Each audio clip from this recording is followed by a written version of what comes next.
Will Lutz kicked a 39-yard field goal as time expired, leading the Denver Broncos to a thrilling 33-32 win over the Giants. The Broncos trailed 26-8 with just over 5 minutes left on Sunday, but mounted an improbable comeback. This victory snaps a streak where NFL teams had won 1,602 consecutive games when leading by 18 points in the final 6 minutes. The Giants even had a 32-30 lead with 37 seconds left, but Denver's offense quickly moved down the field, setting up Lutz's game winner. Patrick Mahomes threw for 286 yards and 3 touchdowns as the Kansas City Chiefs shut out the Las Vegas Raiders 31-0. Rashee Rice returned from suspension to catch 2 touchdown passes, sparking an offense that scored on its first 5 possessions. NFL scoreboard from yesterday was San Francisco over Atlanta 20-10. Rams routed Jacksonville 35-7. Carolina dumped the Jets 13-6. It was Chicago over New Orleans 26-14. Cleveland down Miami 31-6. Kansas City shut out Las Vegas 31-0. It was New England over Tennessee 31-13. Philadelphia got by Minnesota 28-22. Denver slides by the Giants 33-32. Indianapolis over the Chargers 38-24. Dallas doubles up Washington 44-22. And Green Bay slides by Arizona 27-23. Vanderbilt is now a top 10 team in college football for the first time since 1947. The Commanders' rise comes after a weekend when 9 teams in the AP Top 25 lost. Ohio State remains number 1 for an 8th straight week after defeating Wisconsin 34-0.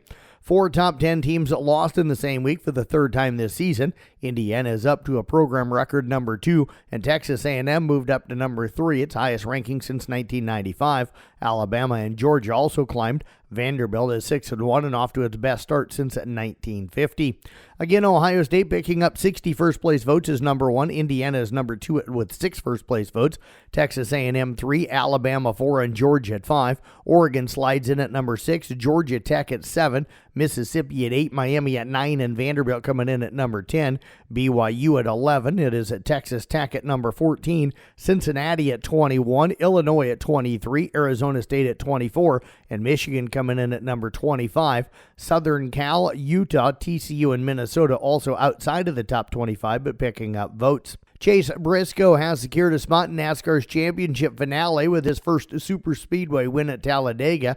This victory guarantees Joe Gibbs Racing 2 spots in the season-ending race at Phoenix Raceway.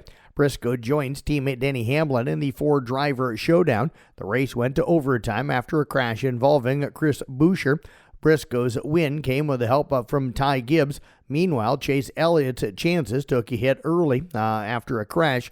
Elliott now faces a must-win situation at Martinsville Speedway next week to advance to the finale. Kevin Durant has agreed to a contract extension with the Houston Rockets, potentially keeping him with the team through the 2027-2028 season. Now, the extension could be worth $90 million, pushing his on-court earnings close to $600 million. Volleyball postseason getting underway tonight in Class 2A Region 2. South Central Calhoun is at Panorama beginning at 7 o'clock. In Class 1A Region 1, Coon Rapids Bayard hosting Arweva. Nick Brinks will have that broadcast on Kick 106.7. Coverage should get underway at around 6:50 this evening. Glen Ralston entertaining Storm Lake St. Mary's. Mason Nealon have that audio-only broadcast on our CB Sports Network YouTube channel. And Peyton Sheridan also travels to New Alfonda. Class 1A Region 5, it'll be IK Manning entertaining Booyer Valley. I'll have that matchup for you tonight on 93.7 KKRL. Coverage getting underway at around 6:50 this evening with that first serve at 7 o'clock. And in Class 1A Region 6, it's Xyrocorn Kibblin hosting Cam at 7 o'clock. And Audubon entertaining Heartland Christian. KC Miners will have that broadcast for us on 1380 AM, 95.1 FM KCIM. Coverage again at about 6:50 with first serve at 7 o'clock. And that's sports here on the CB Sports Network. I'm Jeff Blankman reporting.